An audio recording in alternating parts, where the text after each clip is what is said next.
What is going on, guys? Cash and Clean here, and for today's video I'm going to be showing you the easiest way that I can think of to get mastery for you new to play players, and if you're further into the game like I am or something, then I can't really do a whole lot for you. You just have to kind of grind out the Flux and get everything that you need that's kind of expensive in this game. But apart from that, I'm going to be showing you some easy tips. Sorry, I'm a little sick. I'm just getting over a cold, so I sound like this. I'm sorry about that. But anyway, for those of you new to play players, I'm going to show you. I can't speak. I'm going to be showing you guys an easy way to actually get started on the game. So before you even begin with mastery, I mean, obviously you want to go for it. You need 20 to even use the marketplace, so I can't really show you that strat just yet. But if you go to adventure and go to expertise, you can finish up the quest line for all of them except for the one that says Moonglow or whatever. Don't do the Geode one. Save that one for last is my recommendation, because it's kind of a pain to do. So just do your other ones, get comfortable with the game, and the more you do the bottom ones, you'll actually level up your characters too. So make sure you're on a character that you want to be at level 30 with. And if you level up, easy mastery. And as you're new, you have a lot of things to balance in this game.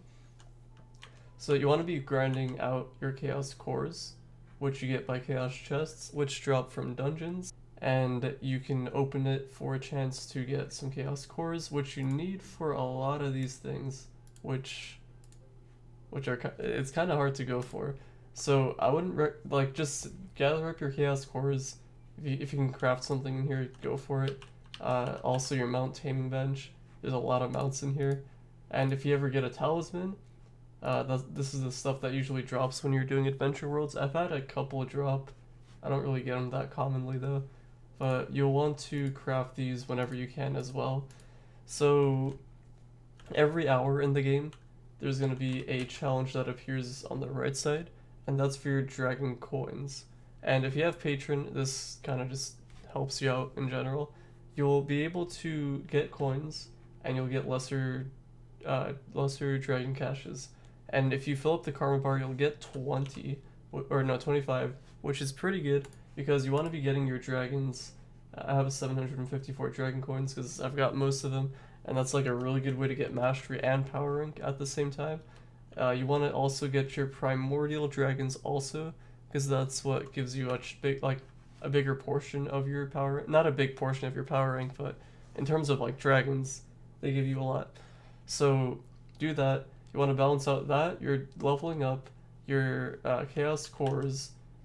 My game just froze there. Mount taming bench. You also want to do shadow towers. Try to do them like on Mondays, because that's when you get like better loot, and obviously with patron you get more loot. And by the loot, I'm talking about the Titan souls and the lunar souls. So if you can get this stuff out of the way, that would be great, because then you can also just save your Titan souls for these to get more flux from those. Or you can open up shadow caches and hope to get Heart of Darknesses to actually get, stuff from here, which is also more mastery. So there's a whole lot of ways to do it. It just, the further and further you get, the less options you have to actually raise your mastery rank. So it's kind of difficult. If you're very new, you're going to be getting these for completing Daughter of the Moon, depending on your difficulty. If you complete Ultra, I think you get 3, 1 for each difficulty boss. So with 3, you can't really do much, but once you get 4, 175, that's pretty much like 2 or 3 levels for like a brand new player, because I think you need 50 points, as opposed to my 280 points that I need. So it wouldn't even level me up. Like a dragon won't even level me up essentially, but it's kind of the process you have to go through. But if you're new, you have a whole lot of options to even get mastery, and you want to make sure to do mastery because it gives you a lot of damage. Not many people actually know this, but you get health.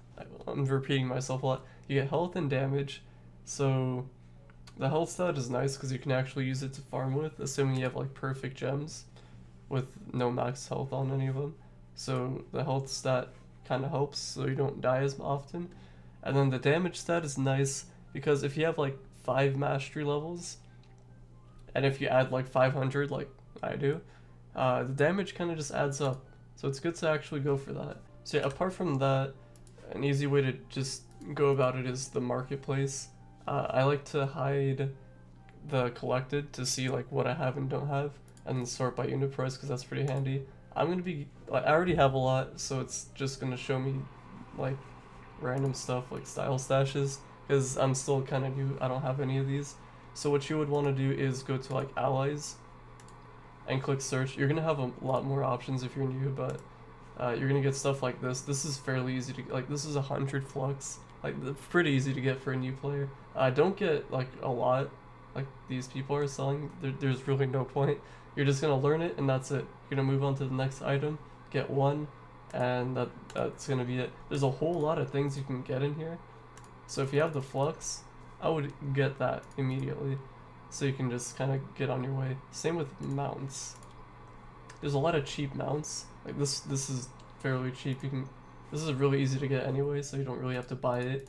Trying to find, yeah, these are also pretty cheap. If you're new, well, for a new player, this might be a little challenging if you don't have a whole lot of flux.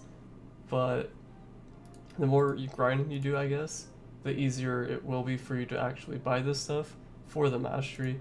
And you don't have to do allies, and well, I like to do allies because they're cheaper. Mounts get a tiny bit more expensive. Sales, I think, you can get these at the hub. Let me show you one more thing at the hub for mastery. So the main things you want to be juggling are like you're leveling up, get chaos cores to craft stuff in the chaos core crafter bench. You want to get your dragons, obviously. There's a whole lot of things to do when you're brand new to the game that you can kind of just work with, and like it kind of makes the game more enjoyable as opposed to me now where I have to grind a lot of flux to get one mount that will probably get me like 50 points of mastery. It's a yikers. So you can go to this guy here. If you don't have your fishing pole, you'll probably get Glim fairly easily in this game, so you don't really have to worry about this. I guess you can just buy it if you really need to, but I wouldn't really recommend that. So you can get your fishing pole, you can get this ship, and 3 sails. This one's kind of expensive for you to new players, but it's pretty easy, gotta say. Not too much grinding. So you can get those, and then you can also fish. If you fish, you can collect the fish that you don't have for mastery. There's a whole lot of things you can do, but that's what you want to go for. So he's pretty helpful. And then if you go to this is a little expensive. Not too much, but it gets just a little bit more for you guys. So you can craft all these ships, the sails, the fishing stuff, and the boots. And you can save the old boots that you get from fishing to craft whatever you need in here. Once you get to the end of the row, it gets kind of expensive because you need this ally, but he's fairly cheap. And these resources aren't really that hard to get. The golden souls might be, but everything else isn't. The ship, this one gets kind of expensive because you need enchanted scales and a purifying dragon flame. This is obtained from that dragon crucible over there. But if you want to, like, you can wait on it. It's not going to be like the end of the world if you don't do it right away. But these are just side things that you can do as you're still starting out. And if you don't have your characters to level 20, this right here is a good way to do it. This will get you a lot of XP, or if you want to do dungeon grinding, that works too. I already have an XP tutorial on my channel. You can check that out if you want to actually gain XP. But if you don't have your characters to 20, this is good. Plus you can use the coins from there to get mounts and whatnot from here. There's also a dragon, kind of expensive, but he's there. There's a tome. I would recommend the tome because at least if you're not going to grind Bomber Royale, you can use your tome to, I think it gives you 10. I think this gives you only 5 or 10 coins, I can't remember. So you can do this weekly to eventually get like the stuff from here. So that's gonna be it. Hopefully you guys have enjoyed. I'm pretty sure I probably missed like a whole lot of things, but if you're new, just know that there's a whole lot of options for you to get mastery, and the more you get to the end like I do, you have to spend, I'll just show you guys right now. So if I don't have this dragon, for example, so if I were to type in star, pretty expensive as you can see. This is the egg to get the Starfire dragon. So Yeah, that's 20 mil, and I only have two, so kind of expensive, pretty hard to do. But you can imagine like the struggle it is for like people like me. Oh, I still have a lot more to do. Oh, one more thing before I go, you can hit your collections tab, and then go to you can kind of just go through each one of these and see what you have and don't have. But what I like to do is go to badges and go to gameplay. So you can go see what you select for rampages, for example. If you do 200, and there's some mastery points there. Don't worry about the gem stuff. That's for gem augmentation. You'll probably just get this naturally, so don't worry about that. These are a pain in the ass to do because right here you have to farm normal Shadow Hydra 300 times, but you have to do that for normal, hard, and ultra, and you have to do the same with DD. So this is kind of a pain to do, very very time consuming, but it does give you mastery. So you have quite the bit of options as a new player to like get started. So hopefully you enjoyed. If you want to see like a flux making tutorial or something else along those lines, let me know in the comments below. I'll do my best to help. If you want to check my Twitch channel, I live stream on there every day, or mostly every day. So you can feel free to check that out. It's just the same as my YouTube name, Cash and Clean. So on that note, I will see you all later. Peace out.